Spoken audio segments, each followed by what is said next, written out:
ಆತ್ಮೀಯ ವಿದ್ಯಾರ್ಥಿ ಮಿತ್ರರೇ, ತಮಗೆಲ್ಲರಿಗೂ study time with Vivek YouTube ಚಾನಲ್ಗೆ ಆತ್ಮೀಯವಾದಂಥ ಸ್ವಾಗತ.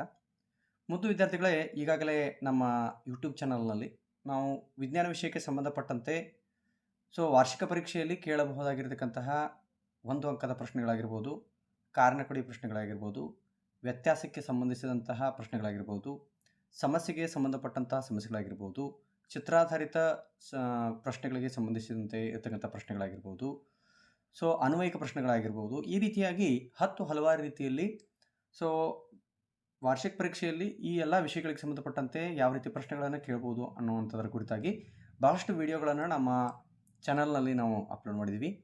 ಇವತ್ತಿನ ನಮ್ಮ ಈ ವಿಡಿಯೋದಲ್ಲಿ ನಾವು SSLC ವಾರ್ಷಿಕ ಪರೀಕ್ಷೆ ಮಾರ್ಚ್ 2026ರಂದು ನಡೀತಕ್ಕಂತಹ ವಿಜ್ಞಾನ ವಿಷಯದ ಪರೀಕ್ಷೆಯಲ್ಲಿ 70ಕ್ಕಿಂತ ಹೆಚ್ಚು ಅಂಕ ಗಳಿಸಲಿಕ್ಕೆ ಸಹಾಯಕಾರಿ ಆಗ್ತಕ್ಕಂತಹ ಸ್ಕೋರಿಂಗ್ ಪ್ಯಾಕೇಜನ್ನು ನಾವು ನಿಮ್ಮ ಮುಂದೆ ಇವತ್ತು ತಂದಿದ್ದೀವಿ. ಆ ಸಂಪೂರ್ಣವಾದ ವಿಡಿಯೋವನ್ನು ಸ್ಕಿಪ್ ಮಾಡದೆ ನೋಡಿ ಮತ್ತು ಆ ವಿಡಿಯೋದಲ್ಲಿ ಇರ್ತಕ್ಕಂತಹ ಪ್ರಶ್ನೆಗಳನ್ನು ಸಂಪೂರ್ಣವಾಗಿ ನೀವು ತಯಾರಿ ಮಾಡಿದ್ದೇ ಆದರೆ ಮತ್ತು ಆ ಎಲ್ಲ ಪ್ರಶ್ನೆಗಳಿಗೆ ತಮಗೆ ಉತ್ತರ ಗೊತ್ತಿದ್ದರೆ ನೀವು 70ಕ್ಕಿಂತ ಹೆಚ್ಚು ಅಂಕಗಳನ್ನು 100% ಆಗಿ ಗಳಿಸ್ತೀರಿ ಅನ್ನುವಂತಹ ಮಾಹಿತಿಯನ್ನು ನೀಡುತ್ತಾ ವಿಡಿಯೋನ ಆರಂಭ ಮಾಡ್ತಾ ಇದ್ದೀನಿ. ವಿಡಿಯೋನ ಸಂಪೂರ್ಣವಾಗಿ ನೋಡಿ, ನಿಮಗೆ ಇಷ್ಟ ಆದರೆ ಲೈಕ್ ಮಾಡಿ, ನಿಮ್ಮ ಫ್ರೆಂಡ್ಸ್ನೊಂದಿಗೆ ಶೇರ್ ಮಾಡಿರಿ ಅಂತ ಹೇಳ್ತಾ ವಿಡಿಯೋನ ಆರಂಭ ಮಾಡ್ತಾ ಇದ್ದೀನಿ. ಮೊದಲನೇ ವಿಭಾಗ ಭೌತ ವಿಜ್ಞಾನ ವಿಭಾಗಕ್ಕೆ ಸಂಬಂಧಪಟ್ಟಂತೆ ವಿದ್ಯುತ್ ಶಕ್ತಿ ಪಾಠದಲ್ಲಿ ಯಾವ ರೀತಿಯ ಪ್ರಶ್ನೆಗಳಿಗೆ ಪರೀಕ್ಷೆಯಲ್ಲಿ ಪ್ರಶ್ನೆಗಳನ್ನು ಕೇಳಲಾಗುತ್ತೆ ಅಂತಕ್ಕಂಥದ್ದನ್ನು ಇಲ್ಲಿ ತಾವು ನೋಡ್ತಾ ಇದ್ದೀರಿ. ಎಲ್ಲ ಅಂಶಗಳ ಜೊತೆಗೆ ನಾವು ಬಹಳಷ್ಟು ಮುಖ್ಯವಾಗಿರ್ತಕ್ಕಂತಹ ಏನು ವಿಷಯಗಳಿವೆ, ವಾರ್ಷಿಕ ಪರೀಕ್ಷೆಯಲ್ಲಿ ಕೇಳಬಹುದಾಗಿರ್ತಕ್ಕಂಥ ಅಂಶಗಳಿವೆ, ಅವುಗಳ ಬಗ್ಗೆ ಹೆಚ್ಚಿನ ಹೈಲೈಟನ್ನು ಮಾಡ್ತಕ್ಕಂತಹ ಪ್ರಯತ್ನವನ್ನು ಪಡ್ತೀನಿ ನಾನು. ಅಂತಾರಾಷ್ಟ್ರೀಯ ಏಕಮಾನಗಳು, ಅವುಗಳ ಅಳೆಯಲು ಬಳಸ್ತಕ್ಕಂಥ ಉಪಕರಣಗಳ ಬಗ್ಗೆ ಹೆಚ್ಚಿನ ಬಹು ಆಯ್ಕೆ ಪ್ರಶ್ನೆಗಳಲ್ಲಿ ಕೇಳುವಂಥ ಸಾಧ್ಯತೆ ಇರುತ್ತೆ. ವಿಭಾಂತರ, ವಿದ್ಯುತ್ ಪ್ರವಾಹ, ಇವುಗಳನ್ನು ಏಕಮಾನಗಳಿರ್ಬೋದು, ಇವುಗಳನ್ನು ಅಳೆಯಲು ಬಳಸುವ ಸಾಧನಗಳಿರ್ಬೋದು. ಇನ್ನು ವಿದ್ಯುತ್ ಆವೇಶ, ರೋಧಶೀಲತೆ ಮತ್ತು ವಿದ್ಯುತ್ ಸಾಮರ್ಥ್ಯಗಳಿಗೆ ಸಂಬಂಧಪಟ್ಟಂತೆ ಇರತಕ್ಕಂತಹ ಏಕಮಾನಗಳಿರ್ಬೋದು. ಇವುಗಳಿಗೆ ಸಂಬಂಧಪಟ್ಟಂತೆ 100% ಆಗಿ ಖಚಿತವಾಗಿ ಬಹು ಆಯ್ಕೆ ಪ್ರಶ್ನೆಯಲ್ಲಿ ಒಂದು ಪ್ರಶ್ನೆಯನ್ನು ಕೇಳುವಂಥದ್ದಿರುತ್ತೆ. ಅದರ ಜೊತೆಗೆ ತಾವು ಇಲ್ಲಿ ಗಮನಿಸಬಹುದು, ಓಮ್ನ ನಿಯಮ ಮತ್ತು ಜೂಲ್ನ ಉಷ್ಣೋತ್ಪಾದನಾ ನಿಯಮಕ್ಕೆ ಸಂಬಂಧಪಟ್ಟಂತೆ ಅವುಗಳ ನಿಯಮಗಳನ್ನು, ಹೇಳಿಕೆಗಳನ್ನು ಬರೆಯಿರಿ ಮತ್ತು ಅವುಗಳ ಸೂತ್ರಗಳನ್ನು ಬರೆಯಿರಿ ಅನ್ನುವಂತಹ ಪ್ರಶ್ನೆಯನ್ನು ಕೇಳುವಂಥದ್ದಿರುತ್ತೆ. ಇವುಗಳನ್ನು ತಪ್ಪದೇ ತಯಾರಿ ಮಾಡಿ ಅಂತ ಹೇಳ್ತೀನಿ. ಇನ್ನು ಅದರ ಜೊತೆಗೆ ನೆಕ್ಸ್ಟ್ ಜೌಲ್ನ ಉಷ್ಣೋತ್ಪಾದನಾ ನಿಯಮದ ಮೇಲೆ ಕಾರ್ಯನಿರ್ವಹಿಸುವ ಸಾಧನಗಳೇನಿವೆ, ಇದು 1 ಅಂಕಕ್ಕೆ ಕೇಳಬಹುದಾಗಿರ್ತಕ್ಕಂಥ ಪ್ರಶ್ನೆ ಆಗಿದೆ. ಈ ಎಲ್ಲ ಅಂಶಗಳನ್ನು ಒಳಗೊಂಡಿರ್ತಕ್ಕಂತಹ ಉತ್ತರವನ್ನು ತಾವು ಬರೀಬೇಕಾಗುತ್ತೆ. ಇನ್ನು ವಾಹಕದ ರೋಧವು ಅವಲಂಬಿಸಿರೋ ಅಂಶಗಳು ಬಹಳಷ್ಟು ಇಂಪಾರ್ಟೆಂಟ್ ಆಗಿರ್ತಕ್ಕಂಥದ್ದು. ವಾಹಕದ ಉದ್ದ ಇರಬಹುದು, ಅಡ್ಡಕೊಯ್ತ ಇರ್ಬೋದು, ಪ್ರಾಕೃತಿಕ ಗುಣ ಇರ್ಬೋದು, ತಾಪ ಇರ್ಬೋದು, ಈ ಎಲ್ಲ ಅಂಶಗಳ ಕಡೆಗೆ ತಾವು ಹೆಚ್ಚಿನ ಗಮನವನ್ನು ಹರಿಸಬೇಕಾಗತ್ತೆ. ಇನ್ನು ಮುಂದುವರಿದಂತೆ ವಿದ್ಯುತ್ ಉಪಕರಣಗಳನ್ನು ಸರಣಿ ಕ್ರಮದಲ್ಲಿ ಜೋಡಿಸುವ ಬದಲು ಸಮಾಂತರ ಕ್ರಮದಲ್ಲಿ ಜೋಡಿಸುವಂಥದ್ದು, ಅದರ ಪ್ರಯೋಜನಗಳೇನು ಅನ್ನುವಂತಹ ಪ್ರಶ್ನೆಯನ್ನು ಸಾಮಾನ್ಯವಾಗಿ ಪರೀಕ್ಷೆಯಲ್ಲಿ ಕೇಳುವಂಥದ್ದಿರುತ್ತೆ. ಮತ್ತು ಅದರ ಜೊತೆಗೆ ಇದನ್ನು ಹೊರತುಪಡಿಸಿ ಇದೇ ಪ್ರಶ್ನೆಯನ್ನು ಇನ್ನೊಂದು ರೀತಿಯಲ್ಲಿಯೂ ಸಹ ಕೇಳುವಂಥ ಸಾಧ್ಯತೆ ಇರುತ್ತೆ. ಅದೇನಂತಂದರೆ ಸರಣಿ ಮತ್ತು ಸಮಾಂತರ ಜೋಡಣೆಯ ನಡುವಿನ ವ್ಯತ್ಯಾಸ ಇರಬಹುದು. ಇನ್ನು 1 ಅಂಕಕ್ಕೆ ಕೇಳಬಹುದಾಗಿರ್ತಕ್ಕಂತಹ ಇನ್ನೊಂದು ಮುಖ್ಯವಾದಂತಹ ಪ್ರಶ್ನೆ ಯಾವುದು ಅಂತಂದರೆ, ವಿದ್ಯುತ್ ಮಂಡಲದಲ್ಲಿ ಸಾಮಾನ್ಯವಾಗಿ ಬಳಸ್ತಕ್ಕಂತಹ ಚಿಹ್ನೆಗಳನ್ನು ಪರೀಕ್ಷೆಯಲ್ಲಿ 100% ಆಗಿ ಕೇಳ್ತಾರೆ. ಈ ಎಲ್ಲ ಚಿಹ್ನೆಗಳನ್ನು ತಾವು ತಪ್ಪದೇ ಏನು ಮಾಡಬೇಕು, ತಯಾರಿ ಮಾಡಬೇಕು ಅನ್ನುವಂಥದ್ದು ತುಂಬ ಅವಶ್ಯಕವಾಗಿದೆ. ಇನ್ನು ಮುಂದಿನದಾಗಿ ವಿದ್ಯುತ್ ಪ್ರವಾಹದ ಕಾಂತೀಯ ಪರಿಣಾಮಗಳು ಪಾಠಕ್ಕೆ ಸಂಬಂಧಪಟ್ಟಂತೆ ವಿದ್ಯುತ್ ಶಕ್ತಿ ಪಾಠದಲ್ಲಿ ಸಮಸ್ಯೆಗಳು ಮಾತ್ರ 4 ಅಂಕಕ್ಕೆ 100% ಆಗಿ ಬಂದೇ ಬರುತ್ತೆ. ಅವುಗಳನ್ನು ಅದರೊಳಗೆ ನಾನು ಇನ್ಕ್ಲೂಡ್ ಮಾಡಿಲ್ಲ. ಸರಳವಾಗಿ ಕೇಳಿರ್ತಕ್ಕಂಥ ಕೆಲವೊಂದಷ್ಟು ಪ್ರಶ್ನೆಗಳನ್ನು ಮಾತ್ರ ಇನ್ಕ್ಲೂಡ್ ಮಾಡಿದ್ದೀನಿ. ವಿದ್ಯುತ್ ಶಕ್ತಿ ಪಾಠದಲ್ಲಿ ಬರ್ತಕ್ಕಂತಹ ಸಮಸ್ಯೆಗಳು ಸಹ ಭಾಳಷ್ಟು ಮುಖ್ಯವಾಗಿವೆ. ಆಲ್ರೆಡಿ ನಮ್ಮ ಚಾನಲ್ನಲ್ಲಿ ನಾವು ಸಮಸ್ಯೆಗಳನ್ನು ವಿದ್ಯುತ್ ಶಕ್ತಿ ಪಾಠಕ್ಕೆ ಸಂಬಂಧಪಟ್ಟಂತೆ ಯಾವ ರೀತಿ ಬರ್ತವೆ ಮತ್ತು ಅವುಗಳನ್ನು ಯಾವ ರೀತಿ ಬಿಡಿಸಬೇಕು ಅಂತಕ್ಕಂಥದ್ದನ್ನು ಈಗಾಗಲೇ ನಮ್ಮ ಚಾನಲ್ನಲ್ಲಿ ನಾವು ಅಪ್ಲೋಡ್ ಮಾಡಿದ್ದೀವಿ. ಅದನ್ನು ತಾವು ನೋಡ್ಕೊಳ್ಬೋದು. ಇನ್ನು ವಿದ್ಯುತ್ ಪ್ರವಾಹದ ಕಾಂತೀಯ ಪರಿಣಾಮಗಳು ಪಾಠಕ್ಕೆ ಸಂಬಂಧಪಟ್ಟಂತೆ ಕೇಳಬಹುದಾಗಿರ್ತಕ್ಕಂಥ ಪ್ರಶ್ನೆಗಳು ಏನು ಅಂತಂದರೆ, ಸೊಲೆನಾಯ್ಡ್ ಎಂದರೇನು ಮತ್ತು ಸೊಲೆನಾಯ್ಡ್ನ ಗುಣಗಳು ಯಾವುವು ಅನ್ನುವಂಥದ್ದು. ಇನ್ನು ಬಲಗೈ ಹೆಬ್ಬೆರಳಿನ ನಿಯಮ ಮತ್ತು ಫ್ಲೆಮಿಂಗ್ನ ಎಡಗೈ ನಿಯಮಕ್ಕೆ ಸಂಬಂಧಪಟ್ಟಂತೆ ನೇರವಾಗಿ ಪ್ರಶ್ನೆಗಳನ್ನು ಕೇಳದೇ ಇರಬಹುದು, ಆದರೆ ಇದಕ್ಕೆ ಸಂಬಂಧಪಟ್ಟಂತೆ ಚಿತ್ರಾಧಾರಿತ ಪ್ರಶ್ನೆಯನ್ನು ಕೇಳುವಂಥದ್ದು ಮತ್ತು ಅಪ್ಲಿಕೇಶನ್ ಲೆವೆಲ್ ಕ್ವಶನ್ಸ್ಗಳನ್ನು ಕೇಳ್ತಕ್ಕಂಥದ್ದು ಸಾಧ್ಯತೆ ಇರುತ್ತೆ. ಆದ್ದರಿಂದ ಅದಕ್ಕೆ ಯಾವ ರೀತಿ ತಯಾರಿ ಮಾಡ್ಕೊಳ್ಬೇಕು ಅನ್ನುವಂಥದ್ದನ್ನು ಆಲ್ರೆಡಿ ನಾವು ನಮ್ಮ ಹಳೆಯ ವಿಡಿಯೋಗಳಲ್ಲಿ ಅದನ್ನು ಹೇಳಿದ್ವಿ. ಮುಂದಿನದಾಗಿ ವಿದ್ಯುತ್ ಮಂಡಲದಲ್ಲಿ ಓವರ್ಲೋಡ್ ಮತ್ತು ಹ್ರಸ್ವ ಮಂಡಲ ಉಂಟಾಗಲು ಕಾರಣಗಳು, ಇದು ಸಹ 2 ಮಾರ್ಕ್ಸ್ಗೆ ಕೇಳ್ತಕ್ಕಂತಹ ಅತಿ ಇಂಪಾರ್ಟೆಂಟ್ ಆಗಿರ್ತಕ್ಕಂತಹ ಪ್ರಶ್ನೆಯಾಗಿದೆ. ಆದ್ದರಿಂದ ಈ ಒಂದು ಕಾರಣ ಕೊಡಿ ಪ್ರಶ್ನೆಯನ್ನು ತಾವು ಮಾಡಬೇಕು. ಇನ್ನು ಕಾಂತೀಯ ಬಲರೇಖೆಗಳ ಗುಣಗಳೇನಿವೆ ಇದು ಸಹ 2 ಅಂಕಕ್ಕೆ ಕೇಳಬಹುದಾಗಿರತಕ್ಕಂಥ ಪ್ರಶ್ನೆಯಾಗಿದೆ. ಸೊ ಇದನ್ನು ಸಹ ತಪ್ಪದೆ ತಾವು ತಯಾರಿ ಮಾಡಿಕೊಳ್ಳಿ. ಇನ್ನು ಗ್ರಹ ವಿದ್ಯುತ್ ಮಂಡಲದಲ್ಲಿ ಉಂಟಾಗುವ ಓವರ್ಲೋಡನ್ನು ತಪ್ಪಿಸಲಿಕ್ಕೆ ಇರತಕ್ಕಂತಹ ಮುನ್ನೆಚ್ಚರಿಕೆ ಕ್ರಮಗಳು ನೋಡ್ರಿ. ಓವರ್ಲೋಡ್ ಅದಕ್ಕೆ ಕಾರಣ ಮತ್ತು ಅದನ್ನು ತಪ್ಪಿಸುವ ವಿಧಾನಗಳೇನಿವೆ ಎರಡೂ ಸೇಮ್ ಇದೆ. ಆದರೆ ಸ್ವಲ್ಪ ಅದರಲ್ಲಿ ವಾಕ್ಯದಲ್ಲಿ ಸ್ವಲ್ಪ ವ್ಯತ್ಯಾಸ ಮಾಡಿದ್ದೇ ಆದರೆ ನಾವು ಉತ್ತರವನ್ನು ಸರಳವಾಗಿ ಬರೀಬಹುದು. ಇನ್ನು ಈ ಒಂದು ಪಾಠದಲ್ಲಿ ಬರ್ತಕ್ಕಂತಹ ಅತಿ ಮುಖ್ಯವಾಗಿರ್ತಕ್ಕಂತಹ ಚಿತ್ರ, ಇಲ್ಲಿ ಚಿತ್ರವನ್ನು ತಾವು ಗಮನಿಸ್ತಾ ಇದ್ದೀರಿ. ವಿದ್ಯುತ್ ಪ್ರವಾಹದ ಕಾಂತೀಯ ಪರಿಣಾಮಗಳ ಪಾಠಕ್ಕೆ ಸಂಬಂಧಪಟ್ಟಂತೆ ಇರತಕ್ಕಂತಹ ನೇರವಾದ ವಾಹಕದ ಮೂಲಕ ವಿದ್ಯುತ್ತನ್ನು ಪ್ರವಹಿಸಿದಾಗ ಉಂಟಾಗುವ ಏಕಕೇಂದ್ರೀಯ ವೃತ್ತಗಳನ್ನು ಒಳಗೊಂಡಿರುವ ಚಿತ್ರ ಏನಿದೆ ಇದು ಸಹ ಬಹಳಷ್ಟು ಮುಖ್ಯವಾಗಿರ್ತಕ್ಕಂಥದ್ದು.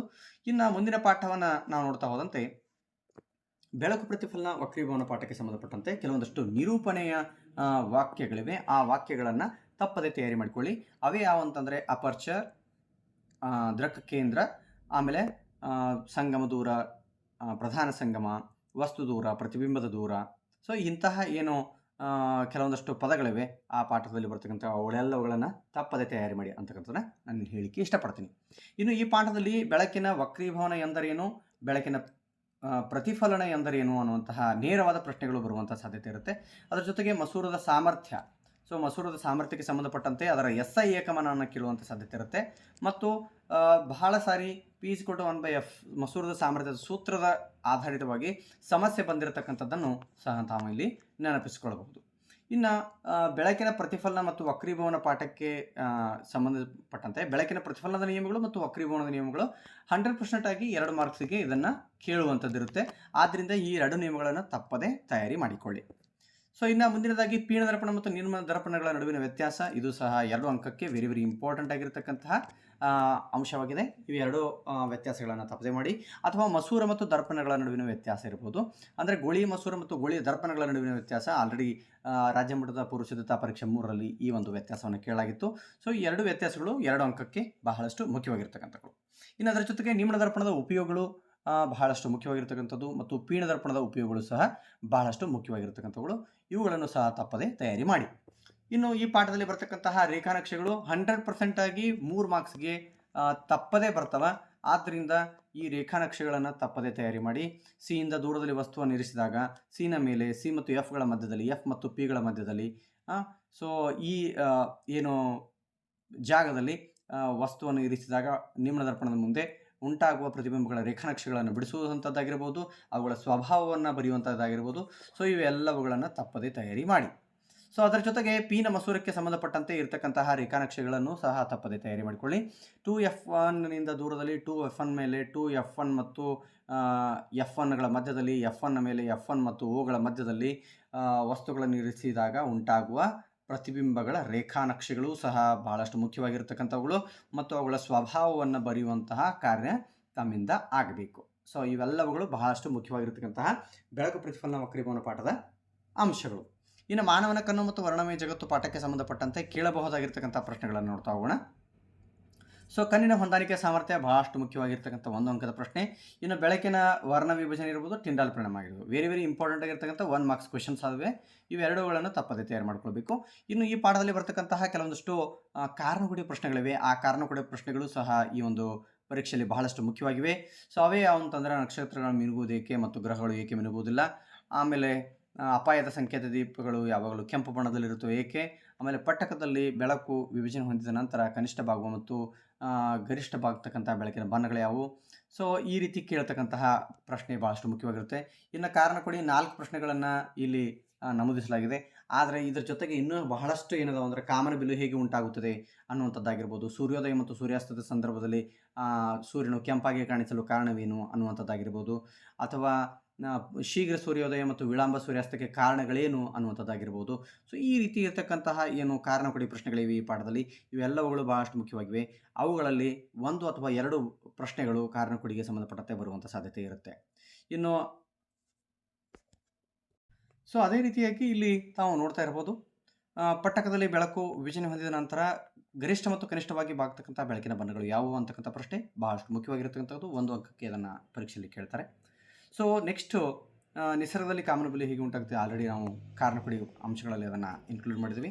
ಇನ್ನು ಅದರ ಜೊತೆಗೆ ಈ ಒಂದು ಪಾಠದಲ್ಲಿ ಬರ್ತಕ್ಕಂತಹ ಫಿಕ್ಸ್ ಆಗಿ ಕೇಳ್ತಕ್ಕಂತಹ ಕ್ವಶನ್ ಯಾವುದು ಅಂತಂದರೆ ದೃಷ್ಟಿದೋಷ ಮತ್ತು ಅದರ ಪರಿಹಾರಗಳು.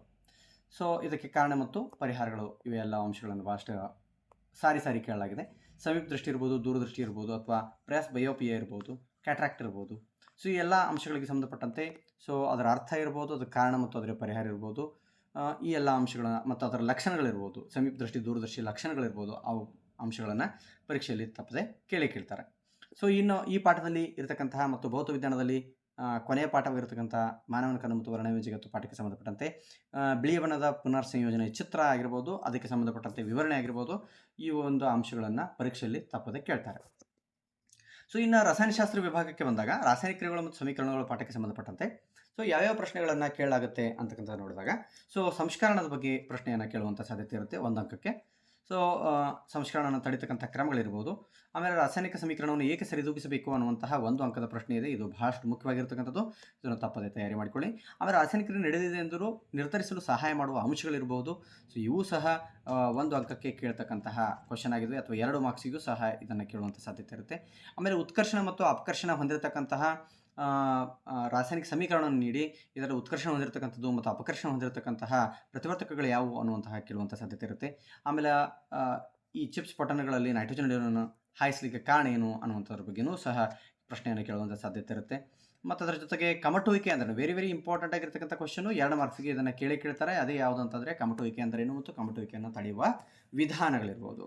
ಸೊ ಆಲ್ರೆಡಿ ನಾನು ಹೇಳಿದ್ದೀನಿ, ಇದೇಗೆ ಏನಂತಂದರೆ ಒಂದು ರಿಯಾಕ್ಷನ್ನ ಕೊಡ್ತಾರೆ, ಅದಕ್ಕೆ ಕೊಟ್ಟು ಉತ್ಕರ್ಷಣ ಹೊಂದಿರತಕ್ಕಂಥದ್ದು ಮತ್ತು ಅಪಕರ್ಷಣ ಹೊಂದಿರತಕ್ಕಂಥ ಪ್ರತಿವರ್ತಕಗಳನ್ನು ಗುರುತಿಸಿ ಅಂತಕ್ಕಂಥದ್ದು. ಮತ್ತು 100% ಆಗಿ ಕೇಳ್ತಕ್ಕಂತಹ ಒಂದು ಪ್ರಶ್ನೆ ಈ ಪಾಠದಲ್ಲಿ ಯಾವುದು ಅಂತಂದರೆ 3 ಮಾರ್ಕ್ಸಿಗೆ ಸಮೀಕರಣ ಸರಿದೂಗಿಸ್ತಕ್ಕಂಥದ್ದು. ಸೊ ಈಗ ನಾನು ಏನು ಈ ವಿಡಿಯೋಲಿ ತಾವು ಗಮನಿಸ್ತಾ ಇದ್ದೀರಿ, ಈ ವಿಡಿಯೋದಲ್ಲಿ ಇರತಕ್ಕಂತಹ ಈ ಸಮೀಕರಣಗಳನ್ನು ಚೆನ್ನಾಗಿ ಪ್ರಾಕ್ಟೀಸ್ ಮಾಡಿ.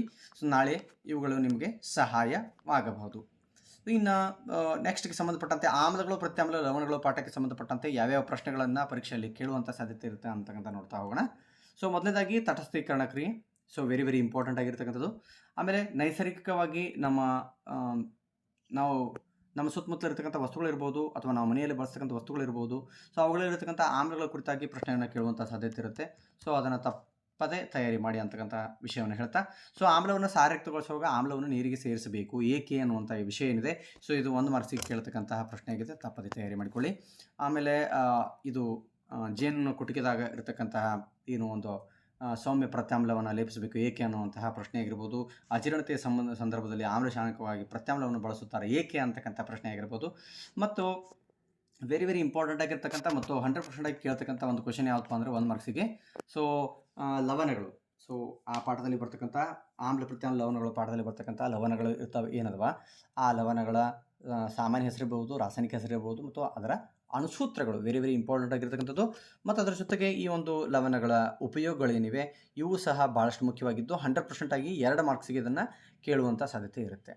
ಸೊ ಇನ್ನು ನೆಕ್ಸ್ಟು ಸಾರಯುಕ್ತ ಸಲ್ಫ್ಯೂರಿಕ್ ಆಮ್ಲದೊಂದಿಗೆ ಸತುವಿನ ಚೂರುಗಳ ವರ್ತನೆಯ ಚಿತ್ರ 100% ಆಗಿ ಪರೀಕ್ಷೆಯಲ್ಲಿ ಬಂದೇ ಬರುತ್ತೆ. ಈ ಚಿತ್ರವನ್ನು ತಪ್ಪದೇ ಏನು ಮಾಡಿರಿ, ತಯಾರಿ ಮಾಡಿರಿ ಅಂತಕ್ಕಂಥದ್ದನ್ನು ನಾನು ಹೇಳಿಕೆ ಇಷ್ಟಪಡ್ತೇನೆ. ಇನ್ನು ಕಾರ್ಬನ್ ಮತ್ತು ಅದರ ಸಂಯುಕ್ತಗಳು ಪಾಠಕ್ಕೆ ಸಂಬಂಧಪಟ್ಟಂತೆ ಯಾವ್ಯಾವ ಅಂಶಗಳನ್ನು ಯಾವ್ಯಾವ ಪಾಠಗಳ ಪ್ರಶ್ನೆಗಳನ್ನು ಕೇಳುವಂಥ ಸಾಧ್ಯತೆ ಅಂತ ನೋಡ್ತಾ ಹೋಗೋಣ. ಸೊ ಒಂದೇದು ಕೆಟ್ನಿಕನ ವೆರಿ ಇಂಪಾರ್ಟೆಂಟ್ ಆಗಿರ್ತಕ್ಕಂಥದ್ದು, ಮತ್ತು ರಚನಾ ಸಮಾಂಗಿಗಳು 1 ಮಾರ್ಕ್ಸಿಗೆ ಕೇಳ್ತಾರೆ. ಅನುರೂಪ ಶ್ರೇಣಿಗೆ ಸಂಬಂಧಪಟ್ಟಂತೆ ಒಂದು ಅನ್ವಯಿಕ ಪ್ರಶ್ನೆ ಇರುತ್ತೆ, 2 ಮಾರ್ಕ್ಸಿಗೆ ಇದನ್ನು ಕೇಳುವಂಥ ಸಾಧ್ಯತೆ ಇರುತ್ತೆ. ಅದರ ಜೊತೆಗೆ ಹೈಡ್ರೋಜನೀಕರಣ ಅಥವಾ ಸಂಕಲನ ಕ್ರಿಯೆ ಮತ್ತು ಎಸ್ಟರೀಕರಣ ಕ್ರಿಯೆ ವೆರಿ ಇಂಪಾರ್ಟೆಂಟ್ ಆಗಿರ್ತಕ್ಕಂಥ 1 ಮಾರ್ಕ್ಸಿಗೆ ಕೇಳುವಂಥ ಸಾಧ್ಯತೆ ಇರುತ್ತೆ. ಸೊ ಇನ್ನು 2 ಮಾರ್ಕ್ಸಿಗೆ ಕೇಳ್ತಕ್ಕಂತಹ ಪ್ರಶ್ನೆ ಯಾವುದು ಅಂತಂದರೆ ಪರ್ಯಾಪ್ತ ಮತ್ತು ಅಪರ್ಯಾಪ್ತ ಕಾರ್ಬನ್ ಸಂಯುಕ್ತ ಅಥವಾ ಪರ್ಯಾಪ್ತ ಹೈಡ್ರೋಕಾರ್ಬನ್ಗಳ ನಡುವಿನ ವ್ಯತ್ಯಾಸಗಳನ್ನು ಕೇಳೋದಾಗಿರ್ಬೋದು. ಇನ್ನು 2 ಮಾರ್ಕ್ಸಿಗೆ ಕೇಳುವಂಥ ಇನ್ನೊಂದು ಪ್ರಶ್ನೆ ಯಾವುದು ಅಂತಂದರೆ ಕಾರ್ಬನ್ C4- ಅಯಾನಯಾನ್ ಮತ್ತು C4+ ಕ್ಯಾಟಯಾನ್ಗಳನ್ನು ಉಂಟು ಮಾಡೋದಿಲ್ಲ ಏಕೆ ಅನ್ನುವಂಥದ್ದು ಏನು ಪ್ರಶ್ನೆ ಇದೆ. 2 ಮಾರ್ಕ್ಸಿಗೆ 100% ಆಗಿ ನಾಳೆ ಕೇಳ್ತಾರೆ ಮುಂದಿನ ವಿಜ್ಞಾನ ಪರೀಕ್ಷೆಯಲ್ಲಿ. ಸೊ ಅದನ್ನು ತಪ್ಪದೇ ತಯಾರಿ ಮಾಡಿಕೊಳ್ಳಿ. ಅದರ ಜೊತೆಗೆ ಅತ್ಯಂತ ಸರಳ ಹೈಡ್ರೋಕಾರ್ಬನ್ ಯಾವುದು ಅನ್ನುವಂಥದ್ದು ಏನಿದೆ, ಮೀಥೇನ್ CH4 ಅನ್ನುವಂಥದ್ದಿದೆ. ಇದು ಸಹ 1 ಮಾರ್ಕ್ಸಿಗೆ ಭಾಳ ಸಲ ರಿಪೀಟ್ ಆಗಿದೆ, ಮತ್ತು ಅದರ ರಚನಾ ಸೂತ್ರವನ್ನು ಸಹ ತಾವು ನೆನಪಿಟ್ಕೊಳ್ಳಿ. ಇನ್ನು ಬ್ಯೂಟೇನ್ ಅಣುಸೂತ್ರ ಮತ್ತು ಏನು ಐಸೋಬ್ಯೂಟೇನ್ ಮತ್ತು N-ಬ್ಯೂಟೇನ್ ಏನಿದೆ ರಚನಾ ಸಮಾಂಗಿಗಳೇನಿವೆ ಇದಕ್ಕೆ ಸಂಬಂಧಪಟ್ಟಂತೆಯೂ ಸಹ 2 ಮಾರ್ಕ್ಸಿಗೆ ಭಾಳ ಸಲ ರಿಪೀಟ್ ಆಗಿದೆ, ಆದ್ದರಿಂದ ಇದನ್ನು ಸಹ ತಯಾರಿ ಮಾಡ್ಕೊಳ್ಳಿ. ಇನ್ನು ಎಣ್ಣೆಗಳ ಹೈಡ್ರೋಜನೀಕರಣದ ಪ್ರಾಮುಖ್ಯತೆ ವೆರಿ ಇಂಪಾರ್ಟೆಂಟ್ ಆಗಿರ್ತಕ್ಕಂಥದ್ದು 1 ಮಾರ್ಕ್ಸಿಗೆ ಭಾಳ ಸರಿ ಕೇಳಲಾಗಿದೆ. ಸೊ ಇದನ್ನು ತಪ್ಪದೇ ತಯಾರಿ ಮಾಡ್ಕೊಳ್ಳಿ. ಇನ್ನೊಂದು ವೆರಿ ಇಂಪಾರ್ಟೆಂಟ್ ಆಗಿರ್ತಕ್ಕಂಥದ್ದು ಈ ಪಾಠದಲ್ಲಿ ಯಾವುದಂತಂದರೆ ಸಾಬೂನು ಸ್ವಚ್ಛಗೊಳಿಸುವ ಕ್ರಿಯೆಯನ್ನು ವಿವರಿಸಿ ಅನ್ನುವಂಥದ್ದು 2 ಮಾರ್ಕ್ಸಿನ ಪ್ರಶ್ನೆ. ಈ C4+ C4- ಪ್ರಶ್ನೆಯನ್ನು ಯಾವ ರೀತಿ ನೋಡಿದಲ್ಲ ಅದೇ ರೀತಿಯಾಗಿ ಇದು ಸಹ ಭಾಳಷ್ಟು ಮುಖ್ಯವಾಗಿರ್ತಕ್ಕಂಥದ್ದು, ತಪ್ಪದೇ ತಯಾರಿ ಮಾಡಿ. ನೆಕ್ಸ್ಟು ಈ ಪಾಠದಲ್ಲಿ ಬರ್ತಕ್ಕಂತಹ ಅಣು ಸೂತ್ರಗಳು ಮತ್ತು ರಚನಾ ಸೂತ್ರಗಳು. ಸೊ 4 ಮಾರ್ಕ್ಸ್ಗೆ ಅಥವಾ 2 ಮಾರ್ಕ್ಸ್ಗೆ ಈ ಒಂದು ಅಣುಸೂತ್ರ ಮತ್ತು ರಚನಾ ಸೂತ್ರ ಬರೆಯುವಂಥ ಪ್ರಶ್ನೆಯನ್ನು ಕೇಳುವಂಥ ಸಾಧ್ಯತೆ ಇರುತ್ತೆ. ತಪ್ಪದೇ ಇವೆಲ್ಲವುಗಳನ್ನು ತಯಾರಿ ಮಾಡ್ಕೊಳ್ಳಿ. ಅದರ ಜೊತೆಗೆ ಈ ಕ್ರಿಯಾ ಗುಂಪುಗಳ ಸಂಬಂಧಪಟ್ಟಂತೆ ಮತ್ತು ಅಲಿಸೈಕ್ಲಿಕ್ ಹೈಡ್ರೋಕಾರ್ಬನ್ ಇರ್ಬೋದು ಅಥವಾ ಅರೋಮೆಟಿಕ್ ಹೈಡ್ರೋಕಾರ್ಬನ್ ಬೆಂಜಿನ್ ಇರ್ಬೋದು.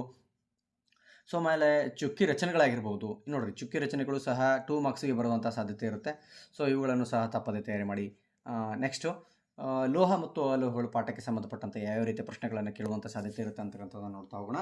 ಸೊ ಲೋಹಗಳ ಭೌತ ಗುಣಗಳು ಇವುಗಳಿಗೆ ಆಧಾರಿತವಾಗಿ ಕಾರಣಕೊಡಿ ಪ್ರಶ್ನೆಯನ್ನು ಕೇಳುವಂಥ ಸಾಧ್ಯತೆ ಇರುತ್ತೆ. ಇನ್ನು ಅಯಾನಿಕ್ ಸಂಯುಕ್ತಗಳು ಇವುಗಳ ಗುಣಗಳೇನಿವೆ ಇವು ವೆರಿ ವೆರಿ ಇಂಪಾರ್ಟೆಂಟ್ ಆಗಿರ್ತಕ್ಕಂಥ ಪರೀಕ್ಷೆಯಲ್ಲಿ 2 ಮಾರ್ಕ್ಸಿಗೆ ಕೇಳುವಂಥ ಸಾಧ್ಯತೆ ಇರುತ್ತೆ. ಅಥವಾ ಈ ಗುಣಗಳೇನಿವೆ ಈ ಗುಣಗಳ ಆಧಾರಿತವಾಗಿ ಕಾರಣ ಕೊಡಿ ಪ್ರಶ್ನೆಯನ್ನು ಕೇಳುವಂತಹ ಸಾಧ್ಯತೆ ಇರುತ್ತೆ. ಸೊ ತಪ್ಪದೇ ಅವುಗಳನ್ನು ತಯಾರಿ ಮಾಡಿ. ವೆರಿ ವೆರಿ ಇಂಪಾರ್ಟೆಂಟ್ ಆಗಿರ್ತಕ್ಕಂಥದ್ದು ಉಭಯಧರ್ಮಿ ಆಕ್ಸೈಡ್ಸ್. ಸೊ ಆ ಆಕ್ಸೈಡ್ಗಳು ಯಾವುವು ಅನ್ನೋದನ್ನು ಇಲ್ಲಿ ನೀಡಲಾಗಿದೆ. ಈ 2 ಮಾರ್ಕ್ಸಿಗೆ ಅದನ್ನು ಕೇಳ್ತಾರೆ ಎಕ್ಸಾಮ್ಸಲ್ಲಿ. ಉಭಯವರ್ತಿ ಆಕ್ಸೈಡ್ಗಳು ಎಂದರೇನು ಅವುಗಳಿಗೆ ಉದಾಹರಣೆ ಕೊಡಿ. ಅಥವಾ ಯಾವುದಾದ್ರೂ ಒಂದು ಬಹು ಆಯ್ಕೆ ಪ್ರಶ್ನೆಯಲ್ಲಿ ಕೆಳಗಿನವುಗಳಲ್ಲಿ ಯಾವುದು ಉಭಯವರ್ತಿ ಆಕ್ಸೈಡ್ ಉದಾಹರಣೆ ಒಂದು 4 ಬೇರೆ ಬೇರೆ ಆಯ್ಕೆಗಳನ್ನು ನೀಡಲಾಗಿರುತ್ತೆ. ಅದರಲ್ಲಿ 3 ತಪ್ಪಾಗಿರ್ತಕ್ಕಂಥದ್ದು. ಒಂದು ಅಲ್ಯೂಮಿನಿಯಂ ಆಕ್ಸೈಡ್ ಅಥವಾ ಸತುವಿನ ಆಕ್ಸೈಡನ್ನು ನೀಡಲಾಗಿರುತ್ತೆ. ಇದನ್ನು ತಪ್ಪದೆ ತಯಾರಿ ಮಾಡಿ ಅನ್ನುವಂಥದ್ದು. ಸೊ ಇನ್ನು ಸೋಡಿಯಂ ಲೋಹವನ್ನು ಸಿಮಿನಲ್ಲಿ ಏಕೆ ಸಂಗ್ರಹಿಸಿಟ್ಟಿರುವ ಕಾರಣ ಕೊಡಿ ಅನ್ನುವಂಥ ಏನು ಪ್ರಶ್ನೆಗಳಿವೆ ಇವು ಸಹ ಭಾಳಷ್ಟು ಮುಖ್ಯವಾಗಿರ್ತಕ್ಕಂಥದ್ದು.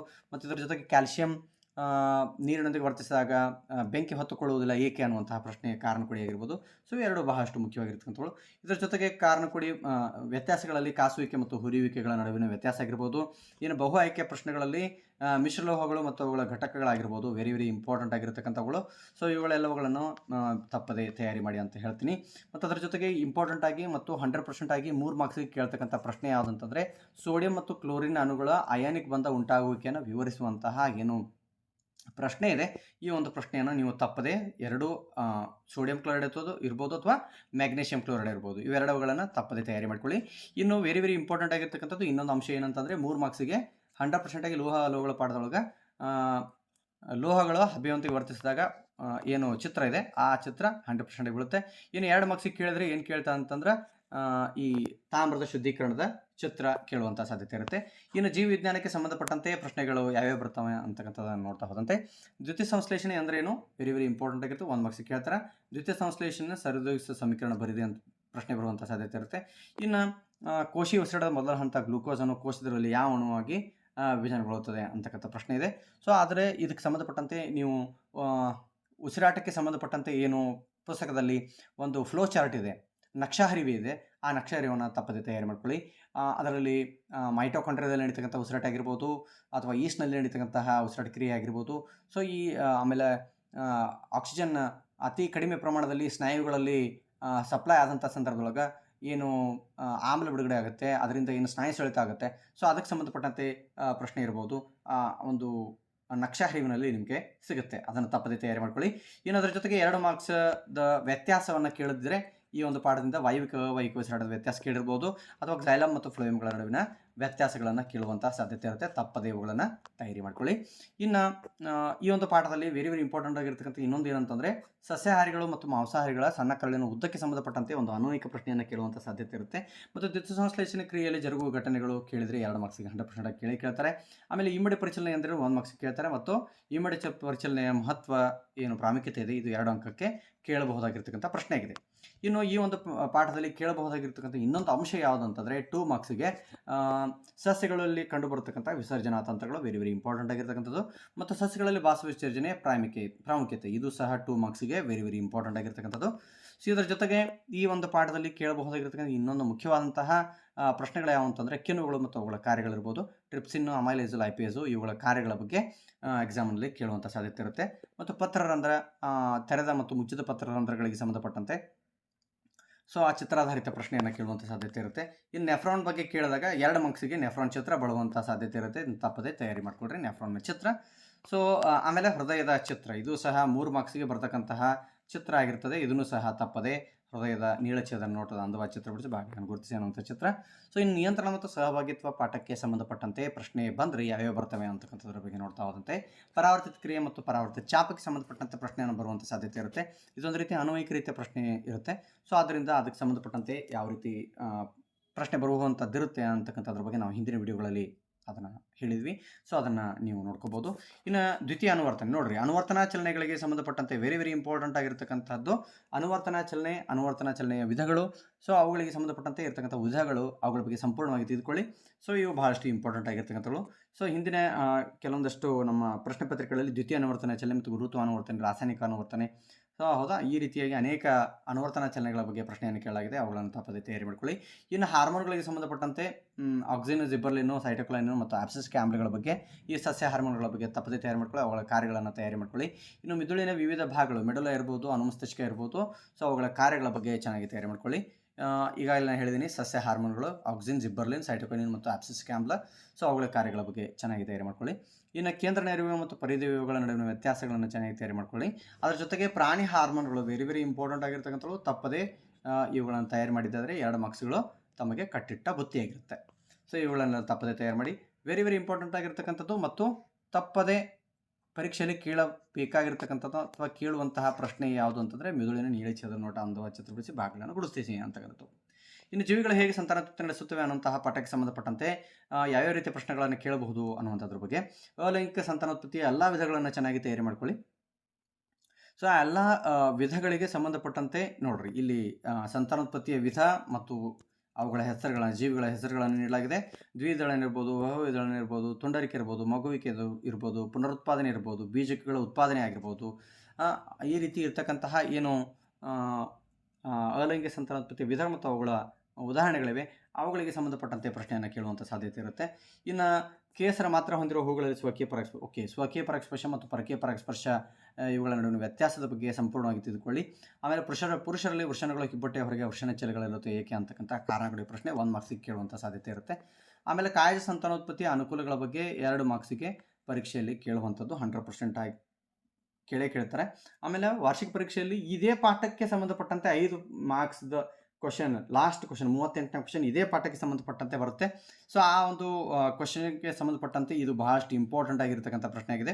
ಇನ್ನು ಅದರ ಜೊತೆಗೆ ಅದೇ 5 ಅಂಕದ ಪ್ರಶ್ನೆಗಳಲ್ಲಿ ಕೇಳ್ತಕ್ಕಂಥ ಇನ್ನೊಂದು ಪ್ರಶ್ನೆ ಏನು ಅಂತಂದರೆ, ನಿಷೇಚನದ ನಂತರ ಹೂವಿನಲ್ಲಿ ಆಗುವ ಬದಲಾವಣೆಗಳಿರ್ಬೋದು, ಋತುಚಕ್ರ ಹೇಗೆ ಉಂಟಾಗುತ್ತದೆ ಅಥವಾ ಅಂಡವು ಫಲಿತಗೊಳ್ಳದಿದ್ದರೆ ಏನಾಗುತ್ತದೆ ಅಂತಕ್ಕಂಥ ಪ್ರಶ್ನೆ ಆಗಿರ್ಬೋದು. ಇನ್ನು ಜರಾಯುವಿನ ಕಾರ್ಯ ಆಗಿರ್ಬೋದು, ಇವೆಲ್ಲವುಗಳು 5 ಅಂಕದ ಪ್ರಶ್ನೆಯಲ್ಲಿ ಕೇಳುವಂಥ ಸಾಧ್ಯತೆ ಇರುತ್ತೆ. ಸೊ ಅದರ ಜೊತೆಗೆ 5 ಅಂಕದ ಪ್ರಶ್ನೆಯನ್ನು ಹೊರತು ಅದರಲ್ಲಿಯೇ ಇನ್ನೊಂದು ಪ್ರಶ್ನೆ ಕೇಳುವಂಥ ಸಾಧ್ಯತೆ ಇರುತ್ತೆ. ಅದೇ ಯಾವುದಂತಂದರೆ, ಪುರುಷರಲ್ಲಿ ಇರತಕ್ಕಂತಹ ಸಂತಾನೋತ್ಪತ್ತಿಯ ಏನು ಪುರುಷ ಸಂತಾನೋತ್ಪತ್ತಿ ವ್ಯೂಹ ಇದೆ, ಆ ವ್ಯೂಹದಲ್ಲಿ ಬರ್ತಕ್ಕಂಥ ವಿವಿಧ ಭಾಗಗಳು ಮತ್ತು ಅವುಗಳ ಕಾರ್ಯಗಳು ವೆರಿ ವೆರಿ ಇಂಪಾರ್ಟೆಂಟ್ ಆಗಿರ್ತಕ್ಕಂಥವುಗಳು. ಸೊ ಇವುಗಳು ಸಹ 2 ಮಾರ್ಕ್ಸಿಗೆ ಪರೀಕ್ಷೆಯಲ್ಲಿ ಬರ್ತವೆ. ಅದಕ್ಕೆ ಅವುಗಳನ್ನು ತಪ್ಪದೆ ತಯಾರು ಮಾಡ್ಕೊಳ್ಳಿ. ಮತ್ತು ಸೊ ಅದರ ಜೊತೆಗೆ ಇದೇ ಪಾಠದಲ್ಲಿ ಕೇಳಬಹುದಾಗಿರ್ತಕ್ಕಂಥ ಇನ್ನೊಂದು ವ್ಯತ್ಯಾಸ ಏನಂತಂದರೆ, ಸ್ವಕೀಯ ಮತ್ತು ಪರಕೀಯ ಪರಾಗಸ್ಪರ್ಶಗಳ ನಡುವಿನ ವ್ಯತ್ಯಾಸ ವೆರಿ ವೆರಿ ಇಂಪಾರ್ಟೆಂಟ್ ಆಗಿರ್ತಕ್ಕಂಥದ್ದು. 2 ಮಾರ್ಕ್ಸ್ಗೆ ಇದನ್ನು ಕೇಳುವ ಸಾಧ್ಯತೆ ಇರುತ್ತೆ. ಇನ್ನು ಅನುವಂಶಿತ ಪಾಠಕ್ಕೆ ಸಂಬಂಧಪಟ್ಟಂತೆ ಬಂದರೆ ವೆರಿ ವೆರಿ ಇಂಪಾರ್ಟೆಂಟ್ ಆಗಿರ್ತಕ್ಕಂಥ ಮತ್ತು 2 ರಿಂದ 3 ಪ್ರಶ್ನೆಗಳಿಗೆ ಹೆಚ್ಚಿನ ಕಾನ್ಸಂಟ್ರೇಷನ್ ಮಾಡಬೇಕಾಗಿರ್ತಕ್ಕಂಥ ಅವಶ್ಯಕತೆ ಇದೆ. ಅದೇ ಯಾವುದು ಅಂತಂದರೆ, ತಂದೆಯಿಂದ ಮಗುವಿನ ಲಿಂಗ ನಿರ್ಧರಣೆಗೆ ಸಂಬಂಧಪಟ್ಟಂತೆ ಇರ್ಬೋದು ಮತ್ತು ಏಕತಳೀಕರಣಕ್ಕೆ ಸಂಬಂಧಪಟ್ಟಂತೆ ಚಕ್ಕರ್ ಬೋರ್ಡ್ ಇರ್ಬೋದು, ಇವೆರಡು ಬಹಳಷ್ಟು ಇಂಪಾರ್ಟೆಂಟು. ಇದರ ಜೊತೆಗೆ ಸಾಮಾನ್ಯವಾಗಿ ಕೇಳ್ತಕ್ಕಂಥ ಪ್ರಶ್ನೆಗಳು ಅನುವಂಶಿತ ಇರ್ಬೋದು, DNA ಸ್ವಪ್ರತಿಕರಣ ಇರ್ಬೋದು, ಇದಕ್ಕೆ ಸಂಬಂಧಪಟ್ಟಂತೆ ಕೆಲವೊಂದಷ್ಟು ಅನ್ವಯಿಕ ಪ್ರಶ್ನೆಗಳನ್ನು ಕೇಳಲಾಗಿದೆ. ಸೊ ಆ ಅನ್ವಯಿಕ ಪ್ರಶ್ನೆಗಳು ಯಾವ ರೀತಿ ಬರ್ತವೆ ಅಂತಕ್ಕಂಥದ್ದನ್ನು ಆಲ್ರೆಡಿ ನೀವು ಹಿಂದಿನ ಪರೀಕ್ಷೆಗಳಲ್ಲಿ ನೋಡ್ಕೊಂಡಿದ್ದೀರಿ. ಇನ್ನು ಓಕೆ, ಈ ಪಾಠಕ್ಕೆ ಸಂಬಂಧಪಟ್ಟಂತೆ ದ್ವಿತಳೀಕರಣಕ್ಕೆ ಸಂಬಂಧಪಟ್ಟಂತೆಯೂ ಸಹ ಪ್ರಶ್ನೆಯನ್ನು ಕೇಳುವಂಥ ಸಾಧ್ಯತೆ ಇರುತ್ತೆ. ಸೊ ತಪ್ಪದೇ ಆ ಒಂದು ದ್ವಿತಳೀಕರಣಕ್ಕೆ ಸಂಬಂಧಪಟ್ಟಂತೆ ಪ್ರಶ್ನೆಗಳನ್ನು ತಾವುಗಳು ನೋಡ್ಕೊಳ್ಳಿ ಅಂತ ಹೇಳ್ತಾ, ಸೊ ಈ ಒಂದು ವಿಜ್ಞಾನ ವಿಷಯದ ಕೊನೆಯ ಪಾಠ ಯಾವುದಪ್ಪ ಅಂದರೆ ನಮ್ಮ ಪರಿಸರ ಪಾಠಕ್ಕೆ 3 ಅಂಕಗಳನ್ನು ನಿಗದಿಯಾಗಿದೆ. ಆ 3 ಅಂಕಗಳನ್ನು ಯಾವ್ಯಾವ ಪ್ರಶ್ನೆಗಳನ್ನು ಕೇಳುವಂಥ ಸಾಧ್ಯತೆ ಇರುತ್ತೆ ಅಂತಕ್ಕಂಥದ್ದು ನೋಡಿದಾಗ, ಆಹಾರ ಸರಪಳಿ ಮತ್ತು ಜೈವಿಕ ಸಂವರ್ಧನೆ ಫಿಕ್ಸ್ ಆಗಿ ಒಂದೊಂದು ಕ್ವಶನನ್ನು ಕೇಳ್ತಾರೆ. ಸೊ ಅದು ಹೇಗಿರುತ್ತೆ ಅಂತಂದರೆ, ಅನ್ವಯಿಕ ರೀತಿಯಲ್ಲಿ ಪ್ರಶ್ನೆಯನ್ನು ಕೇಳಲಾಗಿರುತ್ತೆ, ಅದನ್ನು ತಪ್ಪದೆ ತಯಾರಿ ಮಾಡ್ಕೊಳ್ಳಿ. ಇನ್ನು ಅದರ ಜೊತೆಗೆ ಜೈವಿಕ ವಿಘಟನೀಯ ಮತ್ತು ಜೈವಿಕ ವಿಘಟನೀಯವಲ್ಲದ ವಸ್ತುಗಳ ಕುರಿತಾಗಿ ಇರತಕ್ಕಂತಹ ಒಂದು ವ್ಯತ್ಯಾಸ ಇರುತ್ತೆ. ಸೊ ಅದರ ಜೊತೆಗೆ ಅನ್ವಯಿಕ ಪ್ರಶ್ನೆಯನ್ನು ಸಹ ಈ ಒಂದು ಜೈವಿಕ ವಿಘಟನೀಯ ಮತ್ತು ಜೈವಿಕ ವಿಘಟನೀಯವಲ್ಲದ ವಸ್ತುಗಳಿಗೆ ಕುರಿತಾಗಿ ಕೇಳುವಂಥದ್ದಿರುತ್ತೆ. ಇನ್ನು ಅದರ ಜೊತೆಗೆ ಓಝೋನ್ ಪದರದ ಪ್ರಾಮುಖ್ಯತೆ ಏನು ಅಂತಕ್ಕಂಥ ಪ್ರಶ್ನೆ ವೆರಿ ವೆರಿ ಇಂಪಾರ್ಟೆಂಟ್ ಆಗಿರ್ತಕ್ಕಂಥದ್ದು. ಮತ್ತು ಓಝೋನ್ ಪದರದ ಕುಸಿತಕ್ಕೆ ಅಥವಾ ಅದರ ಪ್ರಮಾಣ ಕಡಿಮೆ ಆಗೋದಕ್ಕೆ ಕಾರಣವೇನು ಅನ್ನುವಂತಹ ಏನು ಪ್ರಶ್ನೆ ಇದೆ, ಅದು ಸಹ ವೆರಿ ವೆರಿ ಇಂಪಾರ್ಟೆಂಟ್ ಆಗಿರ್ತಕ್ಕಂಥದ್ದು. ಇನ್ನು ಆಹಾರ ಸರಪಳಿಯಲ್ಲಿ ಯಾವ ಪೋಷಣ ಸ್ತರದ ಜೀವಿಗಳು ಜೈವಿಕ ಸಂವರ್ಧನೆಗೆ ಹೆಚ್ಚು ತೊಂದರೆಗೆ ಒಳಗಾಗುತ್ತವೆ ಅನ್ನುವಂಥದ್ದು ಜೈವಿಕ ಸಂವರ್ಧನೆಗೆ ಸಂಬಂಧಪಟ್ಟಂತೆ ಇರ್ತಕ್ಕಂಥ ಪ್ರಶ್ನೆ ವೆರಿ ವೆರಿ ಇಂಪಾರ್ಟೆಂಟ್ ಆಗಿರ್ತಕ್ಕಂಥದ್ದು. ಸೊ ಇಷ್ಟೆಲ್ಲ ನೀವು ತಯಾರಿ ಮಾಡಿದ್ದೆ ಆದರೆ 100% ಆಗಿ ಸೊ ಮುಂದೆ ನಡೀತಕ್ಕಂತಹ ವಿಜ್ಞಾನ ವಾರ್ಷಿಕ ಪರೀಕ್ಷೆಯಲ್ಲಿ 100% ಆಗಿತ್ತು ನೀವುಗಳು 70ಕ್ಕಿಂತ ಹೆಚ್ಚು ಅಂಕಗಳನ್ನು ಗಳಿಸಲಿಕ್ಕೆ ಸಾಧ್ಯ ಇದೆ. ಸೊ ಇವೆಲ್ಲವುಗಳನ್ನು ತಯಾರಿ ಮಾಡಿಕೊಳ್ಳಿ. ನಿಮಗೆಲ್ಲ ಒಳ್ಳೆಯದಾಗಲಿ ಅಂತ ಹೇಳ್ತಾ ವಿಡಿಯೋನ ಇಲ್ಲಿಗೆ ಮುಕ್ತಾಯ ಮಾಡ್ತಿದ್ದೀನಿ. ಮುಂದಿನ ವಿಡಿಯೋದಲ್ಲಿ ಮತ್ತೆ ನೀವು ಭೇಟಿಯಾಗೋಣ. ಅಲ್ಲಿವರೆಗೂ ಟೇಕ್ ಕೇರ್. ಬಾಯ್ ಬಾಯ್.